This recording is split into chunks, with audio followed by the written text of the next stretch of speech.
Soybean बियाणांच्या उगवणी संदर्भातल्या प्रश्नावर माजी आमदार अमोल मिटकरी हे चांगलेच आक्रमक झालेत। जिल्हा कृषी अधीक्षक मुरली इंगळे यांना त्यांच्या कार्यालयामध्ये कोंडलंय। अकोल्याच्या जिल्हा कृषी अधीक्षक कार्यालयामध्ये 2 तासांपासून शेतकऱ्यांनी ठिय्या मांडलाय।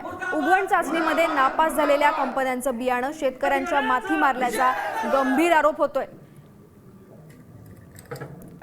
ही मोठी बातमी आहे। मराठवाड्यामध्ये बोगस बियाणांचा प्रश्न समोर आलेला आहे। सोयाबीन बियाणांच्या उगवणी संदर्भामध्ये आता हे अमोल मिटकरी माजी आमदार चांगलेच आक्रमक झालेत आणि त्यांनी चक्क जिल्हा कृषी अधीक्षक मुरली इंगळे यांना त्यांच्या कार्यालयामध्येच कोंडलंय। ही दृश्य आपण तुम्ही स्क्रीनवर बघू शकता। अकोल्याच्या जिल्हा कृषी अधीक्षक कार्यालयामध्ये 2 तासांपासून शेतकऱ्यांनी तिथं ठिय्या आंदोलन केलेलं आहे। उगवण चाचणीमध्ये नापास झालेल्या कंपन्यांचं बियाणं हे शेतकऱ्यांच्या माथी मारण्यात आलं असा गंभीर आरोप सुद्धा करण्यात येतोय।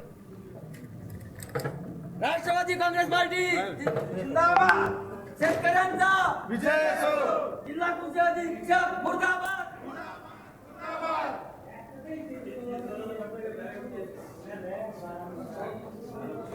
कृषी अधिकाऱ्यांचा विजय असो। राष्ट्रवादीचे माजी आमदार अमोल मिटकरी यांच्या नेतृत्वात या ठिकाणी अकोल्याच्या जिल्हा कृषी अधीक्षक कार्यालयासमोर या ठिकाणी आंदोलन चालतंय। सोयाबीन उगवलं नाही म्हणून शेतकऱ्यांनी अनेक तक्रारी केल्या, मात्र अद्यापपर्यंत शेतकऱ्यांच्या बांधावर कुठे कृषी अधिकारी पोहोचलेले नाही आहेत, पंचनामे सुद्धा झालेले नाही आहेत।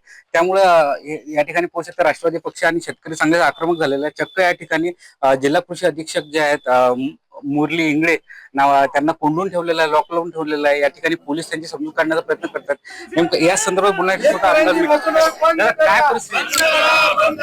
अकोला जिल्ह्यात मोठ्या प्रमाणात शेतकऱ्याची फसवणूक झाल्याचं निदर्शनास आलं। दुबार पेरणीचं संकट शेतकऱ्यावर आलं। कुठल्याही पद्धतीनं जिल्हा कृषी अधीक्षक या ठिकाणी आम्हाला सहकार्य करायला तयार नाहीत।